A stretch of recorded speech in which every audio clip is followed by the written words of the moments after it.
A priori, c'est une scène banale de la vie quotidienne, chez une famille comme les autres. Il est midi, le moment de passer à table.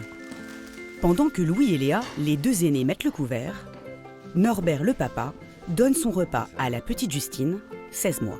Allez, fais maman, tu manges.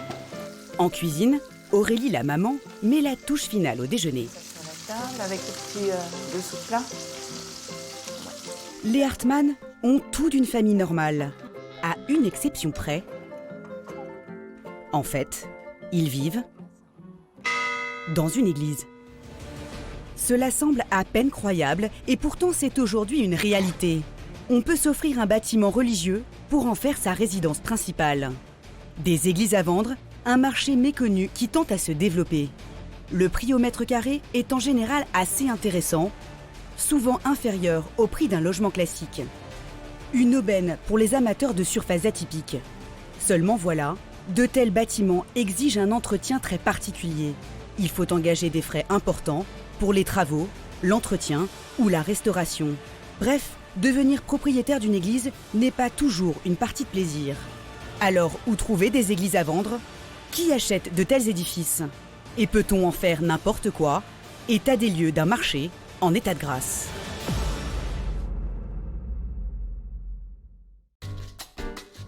Aussi étonnant que cela puisse paraître, habiter dans une église, ce n'est pas très compliqué. Et surtout, ce n'est pas si cher. Nous sommes à quelques encablures de Caen.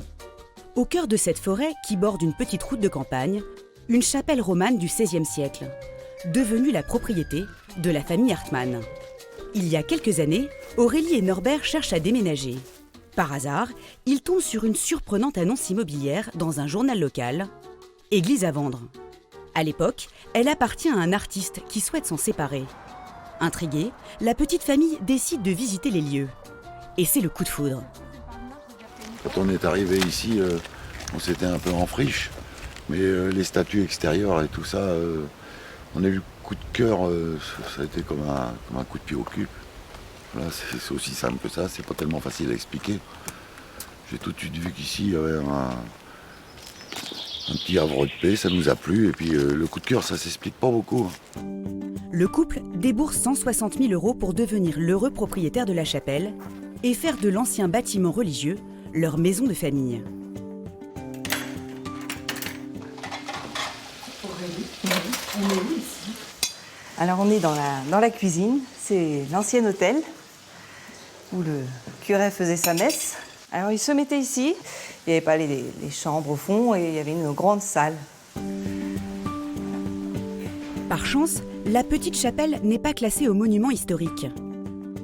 Les Hartmann peuvent donc entreprendre tous les travaux qu'ils désirent. Dans la grande salle, ils ont monté des cloisons pour aménager 2 chambres destinées aux enfants. C'est notre chambre. Le couple, lui, a pris ses quartiers sur la mezzanine, aménagés au-dessus des chambres. Au total, les travaux ont coûté près de 30 000 €, dont une bonne partie a été investie pour transformer l'ancienne sacristie. Alors là, nous sommes dans l'ancienne sacristie. Donc là où monsieur le curé se changeait. Donc, Et vous avez fait quoi? une salle de bain. Pour vivre dans leur chapelle, les Hartmann auront déboursé au total près de 200 000 €. Une belle affaire dans un contexte immobilier assez défavorable. Reste à savoir comment dénicher un bâtiment religieux à vendre. Et ce n'est pas vers le clergé français qu'il faut se tourner. L'immense majorité des églises du pays appartient à l'État, une spécificité française qui trouve son origine dans l'histoire de notre pays.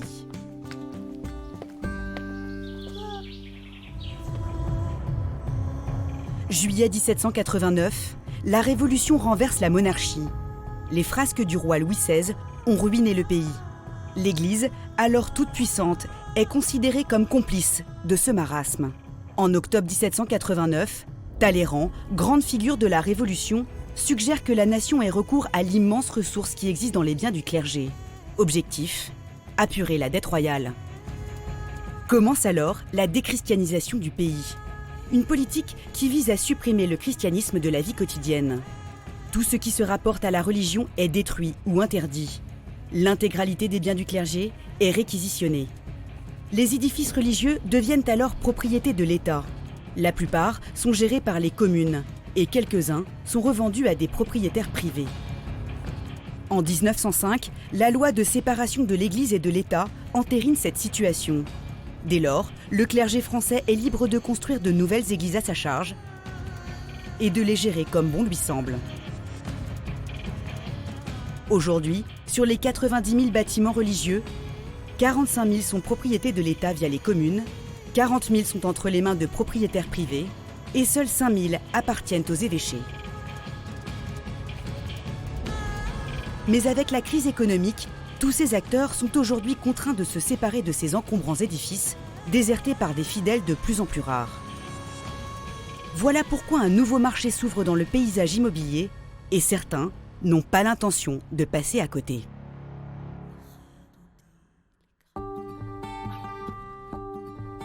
Paris, en plein cœur du quartier latin. Un agent immobilier un peu particulier, Patrice Besse, 46 ans, est spécialisé dans les biens atypiques d'exception. Et ça fait 3 générations que ça dure. Vous en êtes dans le dossier, ce serait bien. Traditionnellement, il vend des châteaux et des manoirs à plusieurs millions d'euros. Un vrai spécialiste des biens à dimension patrimoniale. Du coup, quand les collectivités locales ou les évêchés ont cherché à se séparer de leurs églises, elles se sont naturellement tournées vers Patrice Besse pour les mettre en vente. Résultat, il est devenu le spécialiste de la vente d'édifices religieux en France. Sur la vingtaine disponibles sur le marché, la moitié est dans son catalogue. Et il est toujours à la recherche de la bonne affaire. C'est des édifices authentiques, et pas forcément très chers, et pas forcément sur la Côte d'Azur, pas plus qu'à Biarritz, mais ça peut être dans des campagnes très très reculées. En tout cas, des bâtiments très authentiques. Tout l'enjeu pour Patrice Besse, c'est de mettre la main sur les églises à vendre avant ses concurrents. Problème, ces bâtiments sont disséminés un peu partout en France. Du coup, pour dénicher les bonnes affaires, Patrice a développé un réseau unique en son genre. Il travaille avec 45 agents répartis sur tout le territoire. Des apporteurs d'affaires avec lesquels il partage ses commissions en cas de vente. Aujourd'hui, Patrice a rendez-vous en Picardie. Un propriétaire privé souhaite se séparer de son église qu'il utilisait comme entrepôt. L'agent immobilier va donc estimer l'intérêt de la bâtisse et juger l'opportunité de l'ajouter à son catalogue. C'est vous le taulier ? Sur place, Patrice retrouve Bruno, l'un de ses 45 agents locaux. Pour Bruno, si l'agent immobilier parisien accepte d'ajouter cette église à son catalogue, elle bénéficiera d'une exposition exceptionnelle et à la clé, une commission de 5% du montant de la transaction. Ouais, ce qui est pas mal avec un édifice comme ça. Pour Patrice, tout commence par un petit tour extérieur du bâtiment. Alors, il y a bien sûr surtout cette tourelle qui est assez impressionnante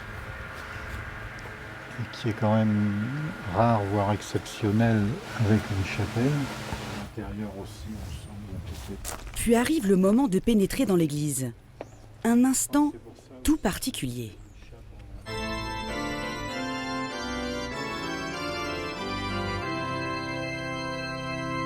Une hauteur impressionnante de 10 mètres sous plafond. Une seule et unique nef couverte de voûtes en ogive avec doubleaux, liernes et tiercerons. Les murs, quant à eux, ont été dépouillés de leurs ornements religieux. Et chose rare, dans ce type d'édifice, une tourelle donne sur l'étage supérieur grâce à un escalier en colimaçon. Là-haut, une vaste surface aménagée par l'ancien propriétaire, qui s'est même autorisé une petite fantaisie. Alors je ne vais pas pouvoir m'empêcher de faire sonner. Patrice peut faire sonner les cloches, car une autre bonne nouvelle l'attend. Le bâtiment n'est pas classé au patrimoine. Du coup, le futur acquéreur est en droit de le transformer comme bon lui semble. Au terme de la visite, Patrice Besse est convaincu. Il va ajouter cet édifice à son catalogue. Reste une dernière étape, définir un prix de vente. Non, celui-là, il est très gai, il est très clair, il est traversé par toutes ces baies. Enfin, c'est un bâtiment.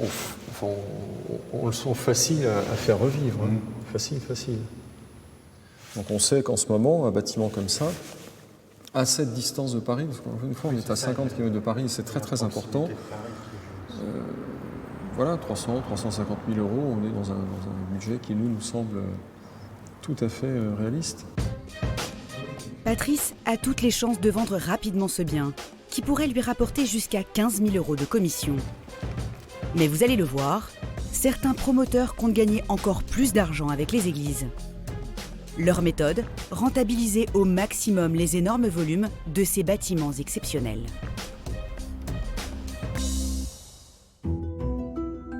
Direction le nord de la France, dans la métropole lilloise. C'est l'une des plus importantes du pays. Lille, Roubaix, Tourcoing, ici le marché immobilier se porte plutôt bien. En particulier le marché du loft. Depuis une dizaine d'années, des usines, des friches industrielles sont transformées en quartiers d'habitation. Alors aujourd'hui, certains ont eux aussi décidé de miser sur un nouveau type d'édifice, les églises. Dans cette région, à l'économie sinistrée, le nombre de bâtiments religieux abandonnés est important. C'est le cas de l'église Saint-Jean-Baptiste. Un bâtiment construit au début du XXe siècle, transformé en usine dans les années 80 et fermé en 1998.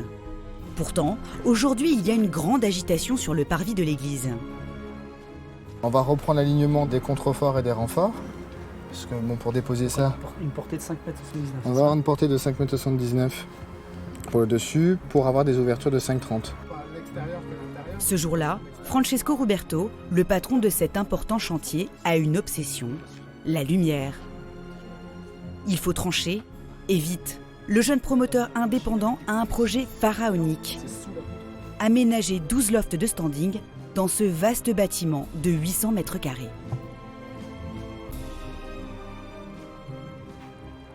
Si toutes les contraintes techniques sont levées, donc au jour d'aujourd'hui, on tient vraiment notre ligne de conduite. Loft aménagé. Ça donnera ça en loft aménagé. C'est une idée aussi de perspective d'aménagement d'un loft. Pour aller au bout de son projet, Francesco doit contourner de nombreux obstacles. L'un d'entre eux, et pas des moindres, le manque de luminosité du bâtiment. Or, dans un loft, la clarté, c'est primordial. Le problème ici, c'est la présence de vitraux qui atténuent fortement la lumière. Par chance, cette église n'est pas classée au monument historique. Francesco est donc libre de la transformer comme bon lui semble. Du coup, il ne va pas faire dans le détail. Tous les vitraux, on les enlève pour pouvoir laisser place à de la lumière de par les baies vitrées qu'on aura ici. Francesco n'hésite pas à se débarrasser des vitraux, mais il tient en revanche à garder les ornements religieux dans une partie bien précise du bâtiment. Et plus précisément, là où se trouvait l'autel de l'église. Ici, le promoteur joue la carte de l'authenticité en restaurant les bas-reliefs ou les fresques liturgiques. En fait, là, on est vraiment dans une église. Là. Je crois qu'il n'y a pas plus parlant. Je pense que la personne qui prendrait ce lot-là verrait tous les jours de se rappeler qu'il habite dans une église. C'est symbolique. Ouais, c'est très symbolique. Francesco veut faire de ce loft atypique le fleuron de son projet et donc le vendre plus cher que les autres. Pour que son opération soit un succès, le promoteur doit vendre tous les lofts rapidement. Il réaliserait alors un bénéfice de 2 millions d'euros. Et pour que rien ne vienne enrayer la réalisation de son projet, il met toutes les chances de son côté. Par exemple, il ne veut surtout pas heurter les riverains attachés à leur ancienne église. Il prend soin de les ménager en les rencontrant régulièrement.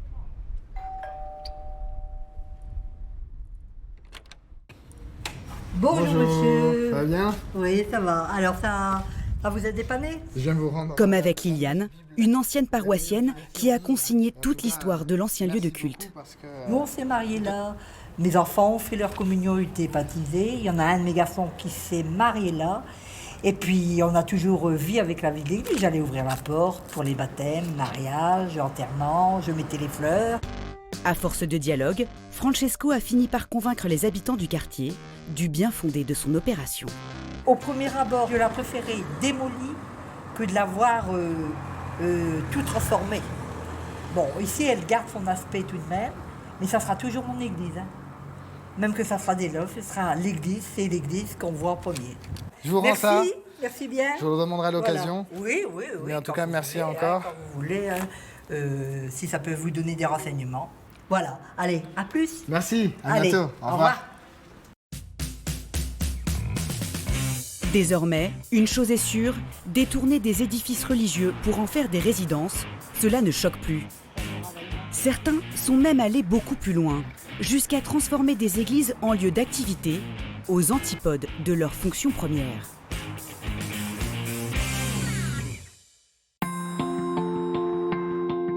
Nantes, 600 000 habitants et près d'une quarantaine d'églises, dont certaines qui ressemblent à tout, sauf à un lieu de culte.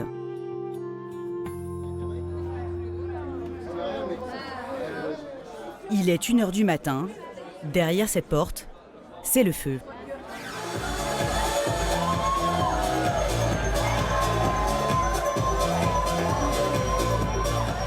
La piste de danse est en ébullition.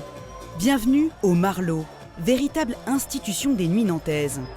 Ici, chaque week-end, près de 250 fidèles communient au son de l'électro, et cela fait 30 ans que ça dure.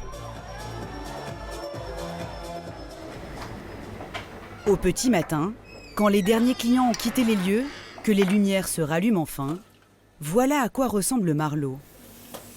Une grande salle étroite tout en longueur, 6 mètres de hauteur sous plafond, tous les stigmates d'un ancien bâtiment religieux, dont Patricia est l'heureuse propriétaire. C'est pas une boîte de nuit comme les autres, c'est très particulier parce que vous êtes dans la plus vieille église de Nantes. Alors, oui, une église. Alors évidemment, quand on regarde comme ça, on ne le voit pas. Si on ne le dit pas, on ne le sait pas. Si on devait tout enlever et tout casser, derrière, on retrouverait les murs de la chapelle. Là, on retrouve ici l'endroit où le prêtre faisait sa messe. Alors aujourd'hui, c'est le DJ. Bon.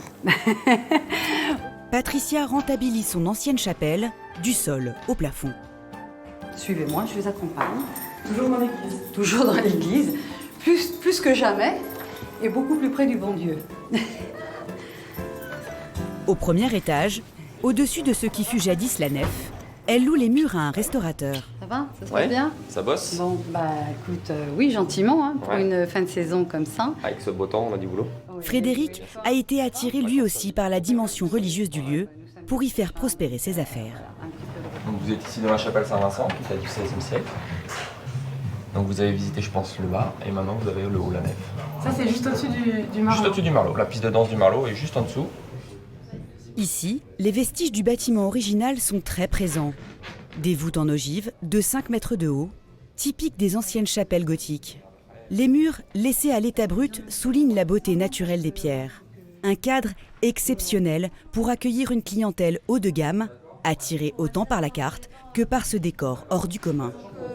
C'est magnifique, le cadre est splendide. Donc, non, mais ça, je trouve que voilà, ça me donne une ambiance peut-être un peu différente, particulière, pourquoi pas, mais un peu différente, ouais, un peu un autre. Ça change des autres restaurants, exactement, atypique, exactement.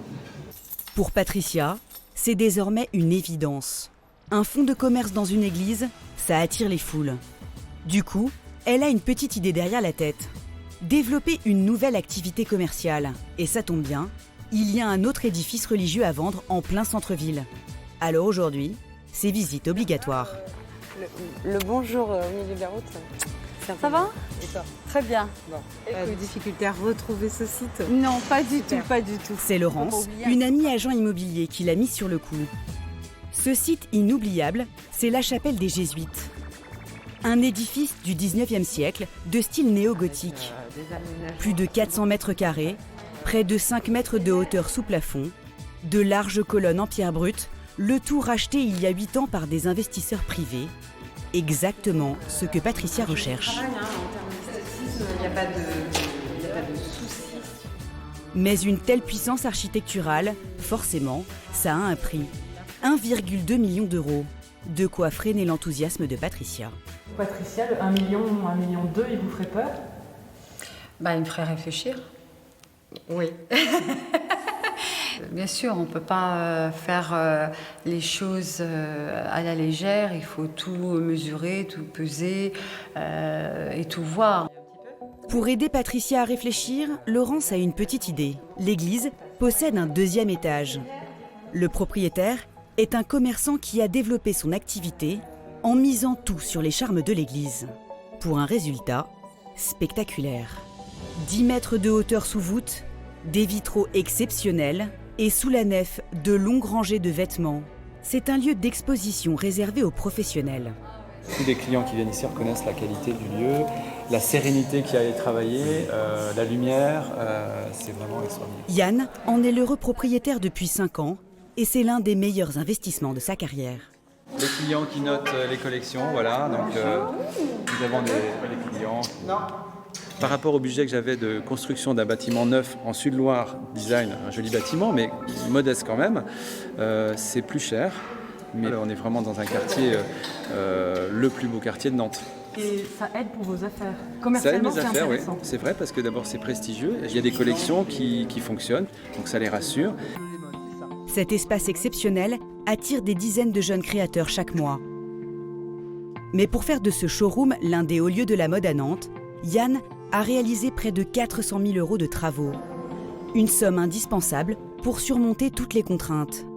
Car a priori, développer un commerce de vêtements dans une église, c'était mission impossible. Premier gros souci à régler, les reflets des vitraux. Quand le soleil donne, effectivement, il y a les vitraux qui s'impriment sur les vêtements. Donc on a fait appel non pas à un électricien, à la couleur des vitraux, le bleu, le jaune, le rouge. Ça, c'est pas bien ? Pour nous, non, c'est un peu compliqué parce que quand on voit un vêtement, il est par essence, il a sa propre couleur, il ne faut pas le perturber. Donc on a fait appel non pas à un électricien, mais à un éclairagiste pour justement calculer l'arrivée au sol en termes de luxe, pour un petit peu annuler l'effet des vitraux sur les vêtements. En clair, une dizaine de projecteurs spéciaux ont été installés tout autour de la salle. Leur lumière très puissante annule complètement les petites taches de couleur que les vitraux imprimaient sur les vêtements. Un ajustement indispensable qui a coûté les yeux de la tête, 80 000 €. Et ce n'est pas tout. Voilà, donc c'est des fausses portes. Les vitraux posent un autre problème, l'isolation thermique. Et là, on a la machinerie qui sert à chauffer l'église. Voilà. Au pied de chaque vitraux, il y a des passages d'air, et ça c'est obligatoire puisque le vitraux travaille. C'est du plomb, donc l'été il gonfle et l'hiver il rétrécit. Donc, et vous, votre portefeuille il fait la même chose. Et l'hiver rétrécit aussi, voilà. Donc l'hiver il y a une grosse bande d'air froid qui passe en permanence et ça il faut la chauffer. Voilà. Donc c'est un petit peu compliqué mais on y arrive. Alors pour limiter les dépenses d'énergie, encore une fois, Yann a dû casser sa tirelire. Il s'est équipé d'une pompe à chaleur dernier cri pour 40 000 €. Résultat, il a divisé sa consommation d'électricité par 3 et ne paye désormais que 10 000 € par an. Transformer son église en showroom spectaculaire, Yann a pu y parvenir au prix d'investissements lourds. De tels bâtiments exigent un entretien coûteux. Ils peuvent même devenir de véritables gouffres financiers. Alors quand on n'est pas millionnaire et que l'on rêve de retaper une vieille église, y a-t-il vraiment une solution ?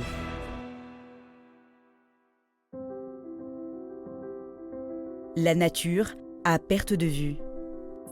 Un paysage à couper le souffle. Bienvenue dans le parc national des Cévennes. Nichée dans cette partie sauvage du Gard, une vieille église du XIIe siècle et ses 2 bâtisses attenantes, les anciennes demeures du curé. Mais ici, les hommes d'église ont disparu depuis longtemps. Désormais, le maître des lieux, c'est Michel. Cet ancien agent chez GDF est un amoureux des vieilles pierres. Quand il prend sa retraite il y a 3 ans, il se met en quête d'un bâtiment à rénover. Au cours de ses recherches, il découvre cet édifice abandonné et tombe sous le charme. Alors pour devenir propriétaire de Saint-Martin de Corconac, il vend tous ses biens et accepte même de s'endetter. Je l'ai acheté 400 000 € hors frais de notaire. Voilà, parce que ça fait quand même 430 000 avec les frais de notaire. Parce que vous êtes milliardaire et donc du coup vous êtes fait plaisir ? Ah mais pas du tout, parce que j'ai emprunté beaucoup pour pouvoir dépenser cette somme. J'ai emprunté, donc je suis endetté au maximum, on va dire ça comme ça. Pour prendre soin de son joyau, Michel peut compter sur Nathalie. une amie orthophoniste passionnée de patrimoine. Ensemble, ils créent une association pour tenter de faire rentrer de l'argent. Car pas question de se ruiner pour restaurer l'église. Heureusement, il ne manque pas d'idées. Alors venez avec moi, je vais vous montrer. Donc voilà, vous pouvez aller par là, vous pouvez aller vous promener sur toute la largeur, soit de ce banc-seul, soit de celui d'en dessous, quoi. Pendant toute la période estivale, il y a foule à Saint-Martin de Corconac.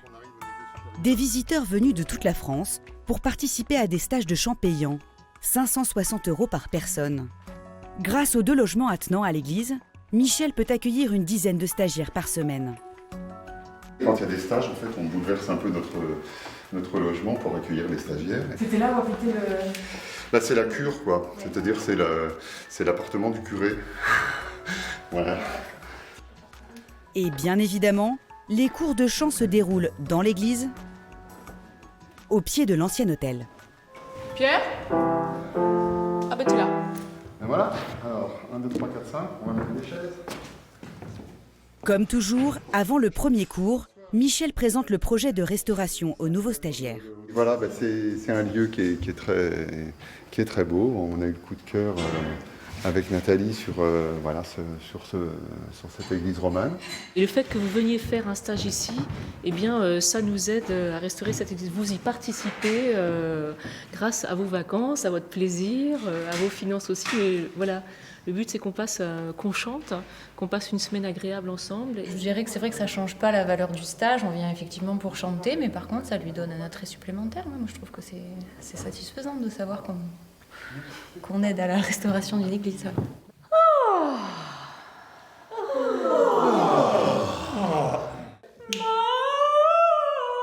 Karen est professeure de chant classique dans la région. Pendant 5 jours, c'est elle qui va enseigner les techniques vocales en profitant de l'acoustique exceptionnelle dont jouit l'église.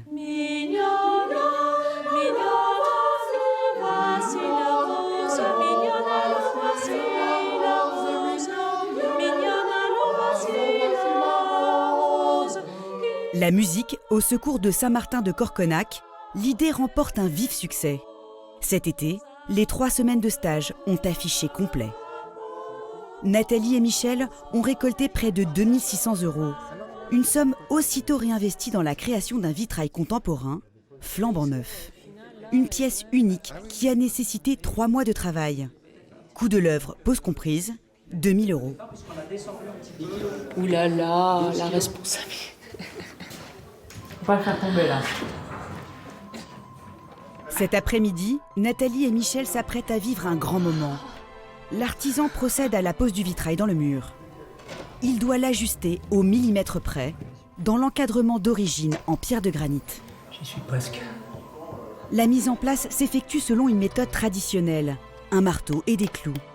Le geste doit être maîtrisé, car au moindre faux mouvement, tout peut voler en éclats. Finalement, au bout d'une demi-heure, le nouveau vitrail est posé et Nathalie, bouleversée. Non, je dis que c'est émouvant parce qu'ils vont enfin pouvoir dialoguer tous les deux. C'est bien. Ah oui, je la comprends. C'est magique, hein. Moi je fais la collection des photos du projet. Le nouveau vitrail fait la joie du propriétaire.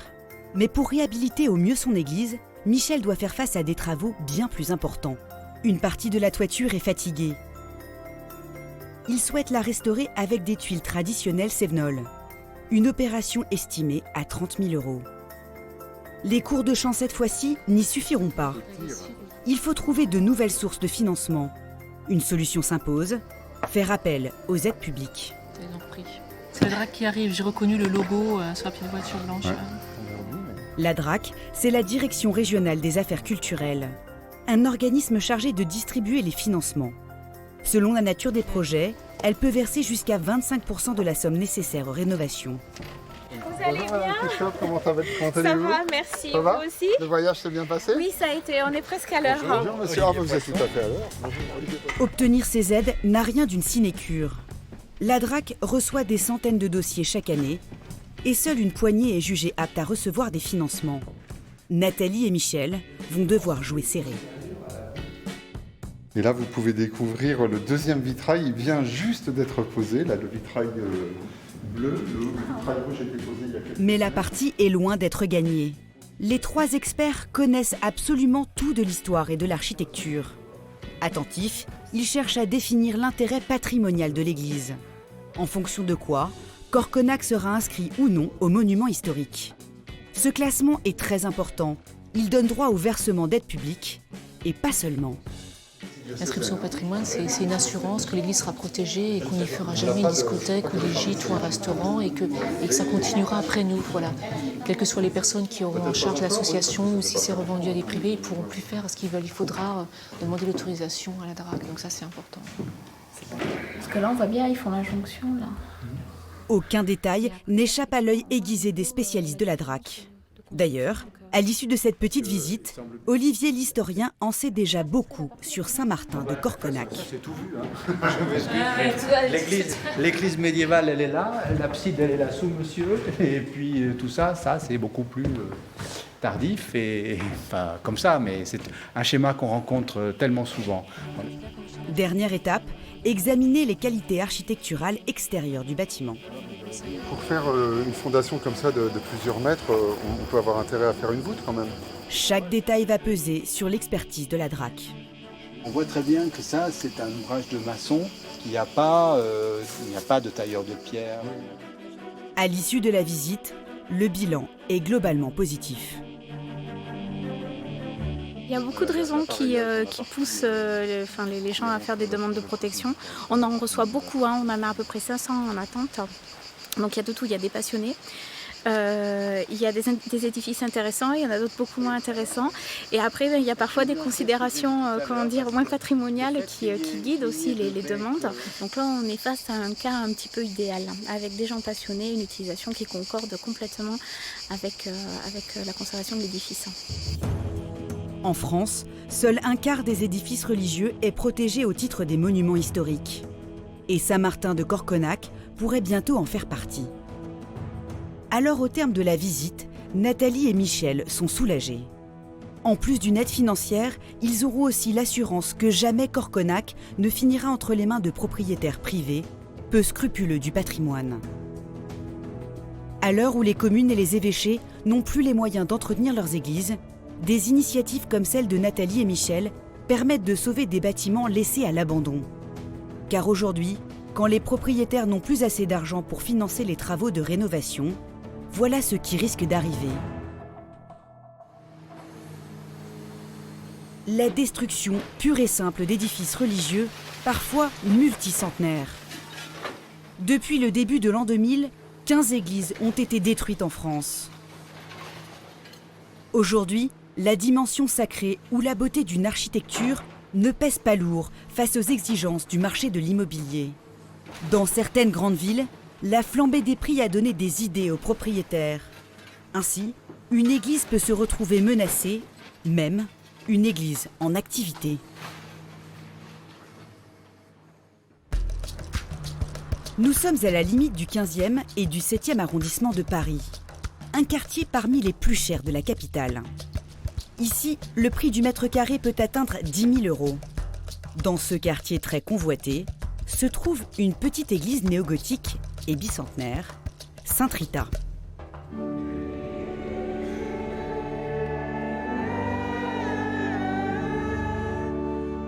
On y célèbre le culte gallican, une branche de l'Église catholique.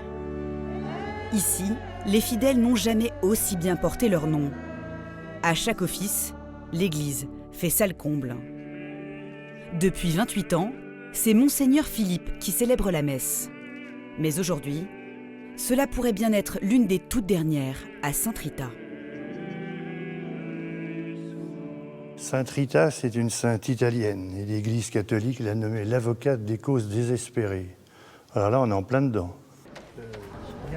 Les causes désespérées, tout un symbole pour cette église dont la destruction est programmée. Car Sainte Rita est une victime collatérale de la flambée des prix de l'immobilier dans la capitale. Propriété d'un groupement d'intérêt suisse, le bâtiment est loué par Monseigneur Philippe pour un loyer de 3 000 € par mois. L'église occupe près de 500 mètres carrés, la valeur du terrain est énorme. Du coup, le propriétaire a décidé de vendre son église à un promoteur. Dans quelques semaines, elle sera rasée pour laisser place à un immeuble flambant neuf composé de 19 logements sociaux. Une opération immobilière juteuse dont les montants dépassent totalement l'homme d'église. Mais celle-là Ah oui, j'ai su le prix. 333. Ouais. Une broutille. 333 000 euros. Ça tournait pas autour de 3 millions 3 millions d'euros. C'était 3 millions. 3 millions. 3 millions. 3 millions 33. 3 millions d'euros. C'était 3 millions d'euros. Alors, les 33 euros, on les a, mais pas les 3. Pas les 3 millions. Pas les 3. Aujourd'hui, l'évêque n'a pas les moyens financiers de s'opposer à la vente. Dans quelques jours, quelques semaines peut-être, il sera expulsé, malgré le succès de ses offices.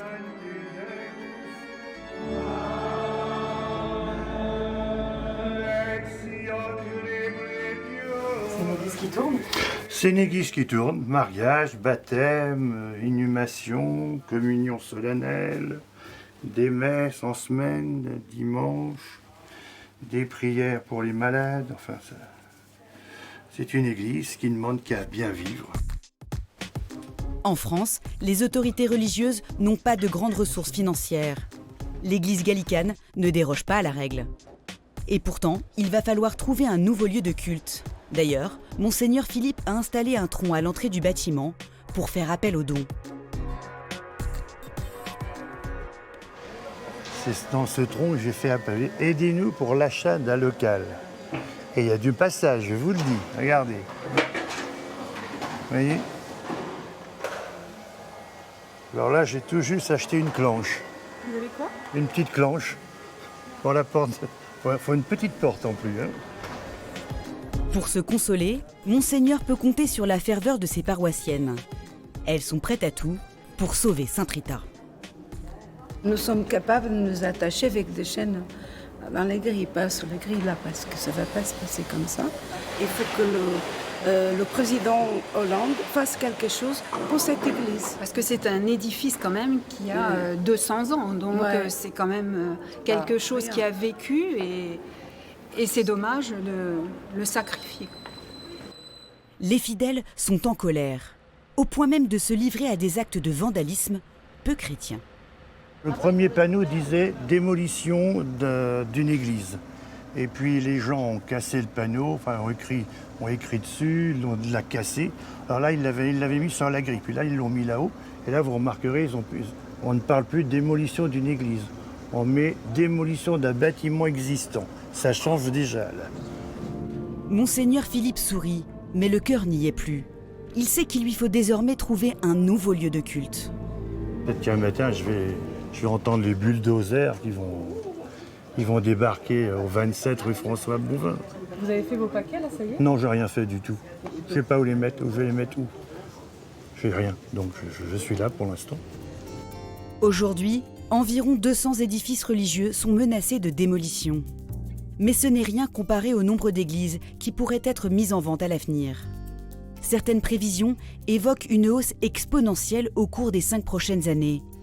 On parle même d'1 millier de bâtiments disponibles sur le marché d'ici 2017. Monseigneur Philippe peut donc encore espérer un miracle. Et qui sait, pourquoi ne pas célébrer un jour la messe dans sa propre église ?